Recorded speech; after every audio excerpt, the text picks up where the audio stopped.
Learn kettlebell long cycle in 5 easy steps. Kettlebell long cycle, well, hate it, love it, but it's one of the best kettlebell exercises you can do.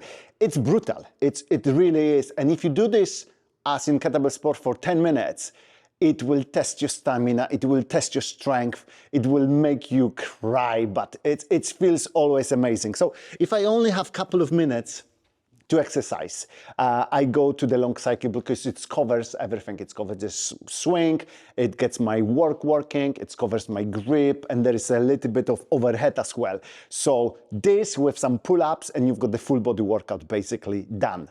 The most important thing here is to stay relaxed because the sets are going up to 10 minutes, and being and working for 10 minutes constantly and holding, I've got 216s here, but the pros are doing 232s. It's a lot of work and you get very, very tired very quickly. So you need to learn how to relax in between the exercises. So the easiest way to do it is to figure out what's your pace. Let's say if I want to do 50 reps in 10 minutes, I'm going 5 reps per minute. This allows me to do 1 rep and then I relax. How to relax? Well, you need to work on mobility because you need to figure out how to get your elbow touching and resting on your hip bones. You can use the belt for the competition, but in the training you don't need to do that. You can start learning. So you're taking your elbows and you dig them somewhere there. And you need to get the pelvis forward and up and allow the kettlebell rest on the hip bones. So with the one kettlebell, it looks like this, that I'm kind of resting kettlebell on my hip this way. I'm trying to keep my legs extend because then they can relax. And I'm kind of rolling back, but I'm trying to keep my back as straight as possible so I can breathe to my chest. And I'm kind of relaxing in this position. So the weight, instead of holding kettlebell up there where all the weight sits on the shoulder and it will get fatigued very quickly. I'm looking for this bone-to-bone connection, and then in this position I can kind of relax much better. It's exactly the same with 2 kettlebells. It's a little bit harder to achieve though. So it goes like this, and I'm trying to rest on those bones. Notice the way I'm holding kettlebells. This is important. So I'm putting the handles on the top of each other and I lock my fingers on it. This way I can kind of operate this as 2 kettlebells, but I can think about this and use it as a one, especially when it goes overhead. So I'm resting in this position. During the competition, if I want to rest the one side a little bit more, I might just shift the weight to the side like this, and might shift the weight to the side like this. It does help a bit. Now, from this position is the jerk overhead.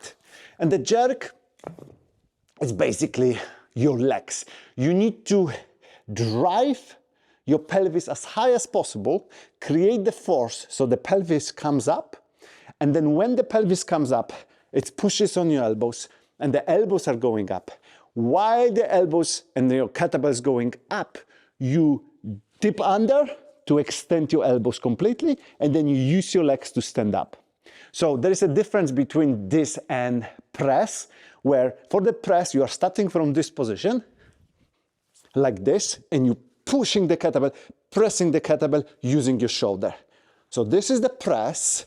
Then the second step from this is the push press, where you bend the legs and extend, bend the legs. So I'm helping myself a bit with the legs, and the jerk is the same like a push press, but when the kettlebell goes up, I go under and then extend my legs. So one more time, I go under and extend my legs. I know a lot of people struggling with this second dip, but I found the easy way to train that.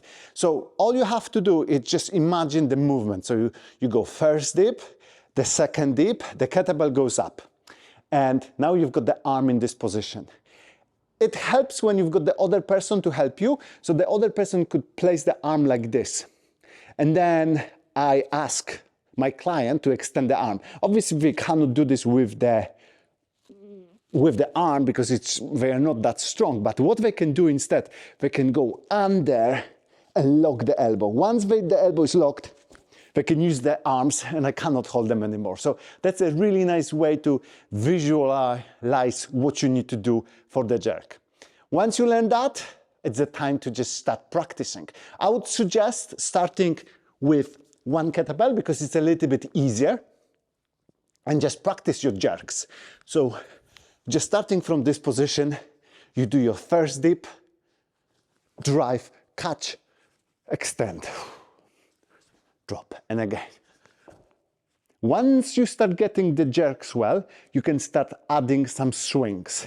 So when the kettlebell goes down, you swing in between your legs, catch it back on the hip and rest. So the movement always starts from the kettlebell going up. Otherwise you might get confused and you don't know whether you were already up or down, and you will have no counts for the competition. So always rest, and then when you rest, you know you're always going up first. So I'm going there, and then on the way down, I'm dropping kettlebell straight into my hip bone, and I'm just bouncing off a bit to create the swing. So it looks like this. I'm meeting the kettlebell halfway. So I'm going on my toes, bringing the hip up, hop, and rest. So in the full speed, it would look like this.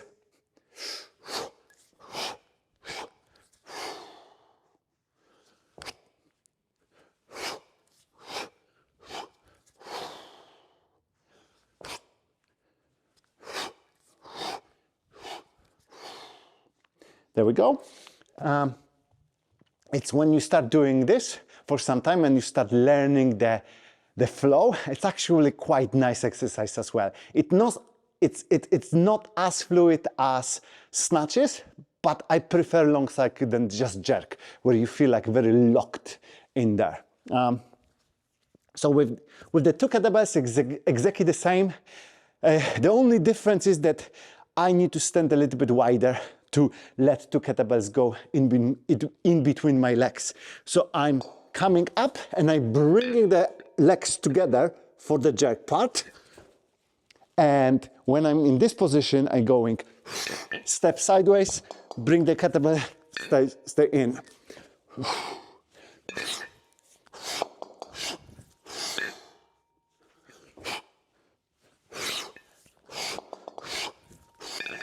I found this way easier instead of standing wild all the time, because I'm getting both, the best of both worlds.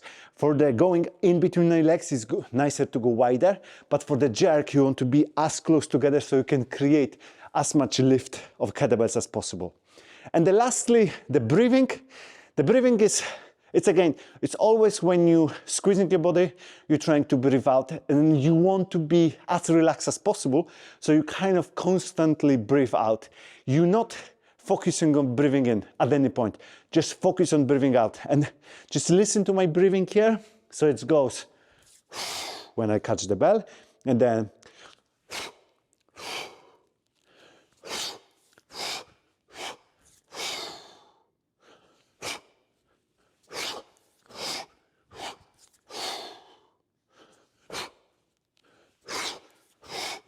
and so on. So there is a breathing in when I'm coming up. So I go, I want to expand, so get as high as possible, and I breathe out. And then when the kettlebell goes down, I go and catch. And that's it. It's quite simple movement, but you can practice, and you can practice this all your life. You can always tweak it a bit, but first of all, just learn the basic technique, and over the time you will be able to find your special way. Enjoy long cycle. Till the next one.